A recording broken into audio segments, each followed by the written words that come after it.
Let's start making delicious chicken snack wrap. Marinate the chicken with eggs, salt, MSG, some soy sauce, chili sauce, minced garlic, and black pepper. Don't forget baking powder, cornstarch, and carom seeds. Now it's time to marinate.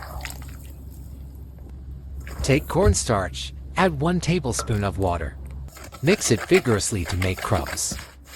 Chicken breaded with this mixture will be as crispy as restaurant chicken. Fry this flavorful chicken.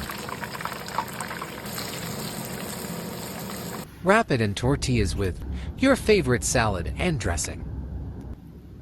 Watch full recipe on my YouTube channel.